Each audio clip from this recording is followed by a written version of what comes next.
नमस्कार दोस्तों, mister diet में आप सभी का स्वागत है। मैं डाइटिशियन निकेता। आज मैं बताऊंगी सोराइसिस के लक्षण, सोराइसिस का उपचार आयुर्वेद में क्या है, हर्ब्स क्या है और सोराइसिस होता किस लिए है और इसमें आपको किस तरह से खाना पीना खाना चाहिए।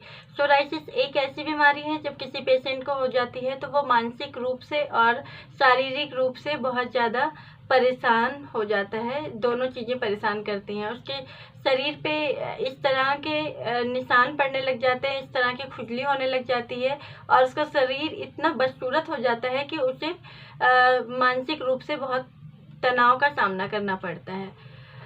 सोराइसिस का लक्षण क्या है और इसका इलाज क्या है, इससे पहले मैं ये बताना चाहती हूँ कि सोराइसिस जो है वो छुआछूत की बीमारी नहीं है। बहुत सारे पेशेंट्स के साथ बहुत दुर्व्यवहार किया जाता है। अगर सोराइसिस हो जाता है तो उनके पास आता नहीं है कोई, उनका ध्यान रखने के लिए कोई नहीं होता, या उनको घर से थोड़ा अलग रख दिया जाता है और उनके साथ अलग व्यवहार किया जाता है। तो ऐसा नहीं है, ये छुआछूत की बीमारी नहीं है। आप अगर उसका इलाज करेंगे, आप उसको देखेंगे तो आपको ये बीमारी नहीं होती है। इस बात का विशेष ध्यान रखा जाए और ऐसा दुर्व्यवहार किसी के साथ ना करें। अब सोराइसिस होता क्या है? सोराइसिस आप जान चुके हैं कि पूरी स्किन में आपको एलर्जी हो जाती है। कई कई रोगियों को गठिया भी हो जाता है। उसके साथ साथ कुछ रोगियों को जो है वो सर्दियों में ये बहुत परेशान करता है और कुछ रोगियों को गर्मियों में। कुछ रोगी ऐसे होते हैं जिनको हमेशा सोराइसिस की परेशानी रहती है। अब ये सोराइसिस होता कैसे है? जो हमारी स्वस्थ कोशिकाएं होती हैं वो बहुत जल्दी जल्दी कोशिकाएं बनाने लगती हैं, जिसकी वजह से हमारे पूरे स्किन पे एलर्जी हो जाती है और हमारी हड्डियों में भी एलर्जी हो जाती है। तो ये सोराइसिस के लक्षण है। कई बार बैक्टीरियल और वायरल इन्फेक्शन की वजह से भी सोराइसिस हो जाता है। ऑटो इम्यून डिजीज है ये सोराइसिस। आपकी इम्यूनिटी जो है वो बहुत कमज़ोर हो जाती है, इसकी वजह से सोराइसिस होता है, जिसको आयुर्वेद में कहते हैं पित्त का बहुत ज़्यादा बिगड़ जाना, पित्त दोष। बहुत खराब पित्त होने की वजह से सोराइसिस होती है। अब सोराइसिस में आप क्या लगाएं अपने स्किन पे जो फायदेमंद होता है? सबसे ज़्यादा इसमें फ़ायदेमंद होता है नारियल का तेल। अगर आप नारियल और नीम के तेल को बराबर मात्रा में लगाते हैं तो आपको सोराइसिस में बहुत आराम पहुंचाएगा। और पानी पीना, जितना ज़्यादा आप पानी पीते हैं, गुनगुना पानी बहुत फ़ायदेमंद है।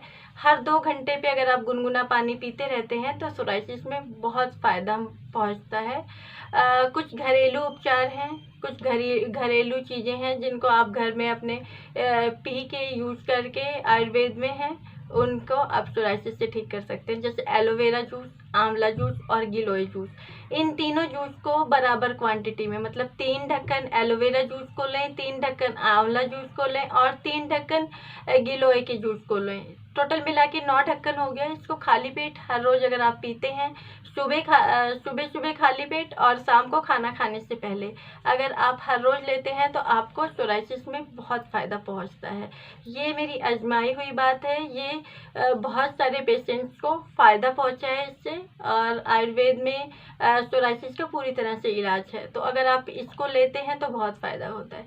इसमें योगा और एक्सरसाइज बहुत फ़ायदा पहुंचाती है। वो आपकी इम्यूनिटी को स्ट्रॉन्ग करेगी और जैसे जैसे इम्यूनिटी स्ट्रॉन्ग होती जाएगी वैसे वैसे ये बीमारी ठीक होती जाएगी।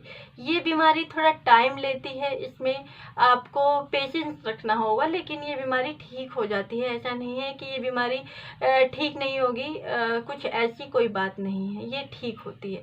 अब आता है आयुर्वेदिक औषधि में कुछ हर्ब्स ऐसे होते हैं जिनको आप ले करके इस बीमारी को हमेशा ठीक कर सकते हैं।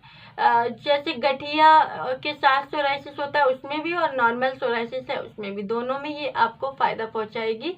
आपको पंसारी की दुकान पे आसानी से मिल जाएगा ये हर्ब जो मैं बता रही हूँ। अनंत मूल 100 ग्राम और गिलोय, आपको सूखा गिलोय, अनंत मूल और सूखा गिलोय दोनों को 100-100 ग्राम की मात्रा में लेना है और इसको पीस के कूट करके अच्छे से एक पाउडर बना लेना है। खाना खाने के बाद 1 चम्मच सुबह, 1 चम्मच शाम को अगर आप रेगुलर लेते हैं तो जो आपकी सोराइसिस की समस्या है वो हमेशा के लिए ठीक हो जाती है। कभी कभी हमारे गलत खाने पीने की आदतों की वजह से भी सोराइसिस हो जाता है। तो इस बात का भी हमें ध्यान रखना है कि हमें कोई ऐसा खाना नहीं खाना जो एक दूसरे के विपरीत हो। जैसे कि दूध के साथ जो है आप टमाटर खा लेते हैं, टमाटर की सलाद खा लेते हैं, खट्टी कोई भी चीज़ खा लेते हैं, दूध के साथ लस्सी का भी सेवन कर ले रहे हैं, साथ में शहद के साथ घी का भी सेवन कर ले रहे हैं, नॉन वेज की कोई भी चीज़ के साथ आप दूध का सेवन कर रहे हैं, तो ये गलत आदतें हैं जिसकी वजह से सोराइसिस होने की संभावना बढ़ जाती है। जैसे कि सर्द गर्म, जैसे कोई ठंडी चीज़ खाई, आइसक्रीम खाई, उसके बाद तुरंत गर्म दूध पी लिया, तो ये सब जो है बहुत नुकसानदायक चीज़ें हैं। इनका सेवन ना करें और इस तरह की चीज़ों का सेवन ना करें। अगर आप सोराइसिस है आपको और आप आयुर्वेदिक दवाई खा रहे हैं या कोई भी दवाई खा रहे हैं, तो उसमें आपको तेल मसाले गरम चीज़ों का उपयोग ज़्यादा नहीं करना है। बहुत ही आपको सादा खाना खाना है, ज़्यादा तेल ना हो, ज़्यादा मसाला ना हो, ज़्यादा तली भुनी चीज़ें ना हो, बाहर की चीज़ों का सेवन ना करें। तो ऐसा होगा कि आपकी जो बीमारी है वो जल्दी जल्दी ठीक होने लग जाएगी, आपकी इम्यूनिटी स्ट्रांग होगी। इससे आपको वो चीज़ें खानी है जिससे आपका इम्यून सिस्टम स्ट्रांग हो।